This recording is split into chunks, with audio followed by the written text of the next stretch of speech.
नमस्कार। आज हम गीता की 41वां श्लोक शुरू करने जा रहे हैं। आप लोग ध्यानपूर्वक सुनिए। संबंध 39वें श्लोक में भगवान ने जिस समबुद्धि को योग में सुनने के लिए कहा था, उसी समबुद्धि को प्राप्त करने का साधन आगे के श्लोक में बताते हैं।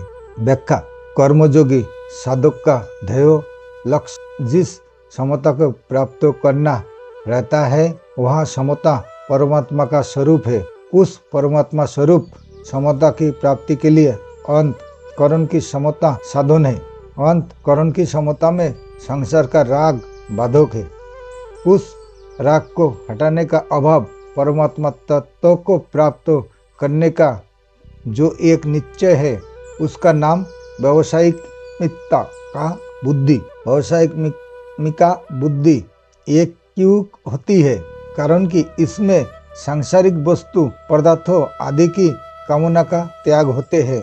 वह त्याग एक ही होते हैं, चाहे धन की कामना त्याग करे, चाहे मन बड़ाई की कामना का त्याग करे। परंतु ग्रहण करने में अनेक चीजें होती है, क्योंकि एक एक चीज अनेक तरह की होती है।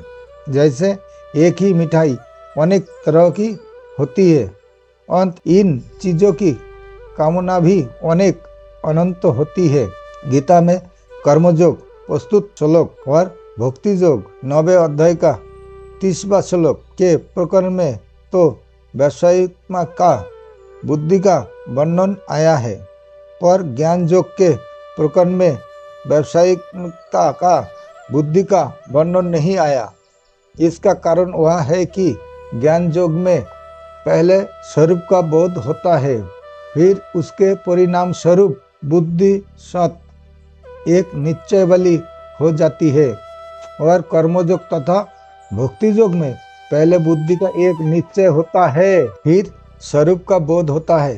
अंत ज्ञान योग में ज्ञान की मुख्यता है और कर्मयोग तथा भक्ति योग में एक निश्चय की मुख्यता है। अव्यवसायी वे होते हैं जिनके भीतर सकाम भाव होते हैं, जो भोग और संग्रह में आसक्त होते हैं। कामना के कारण ऐसे मनुष्य की बुद्धियां अनंत होती है और वे बुद्धियां भी अनंत शाखाओं वाली होती है, अर्थात एक एक बुद्धि की भी अनन्य शाखाएं होती है। अर्थात एक एक बुद्धि की भी अनंत शाखाएं होती है।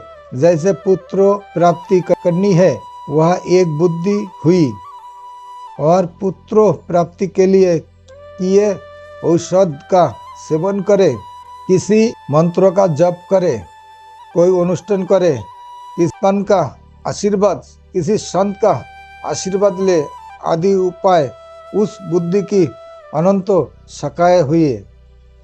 ऐसे ही धन प्राप्ति करनी है, वह एक बुद्धि हुई, और धन प्राप्ति के लिए व्यापार करे, नौकरी करे, चोरी करे, डाका डाले, धोखा दे, ठगाई करे आदि उस बुद्धि की अनंत शाखाएं हुई।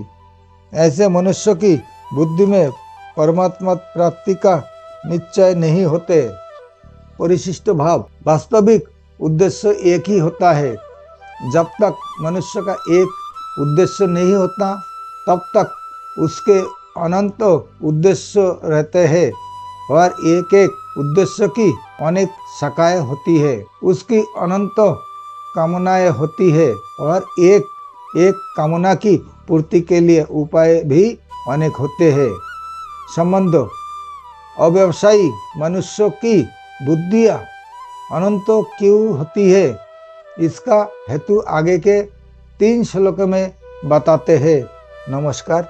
आज के लिए इतना ही है।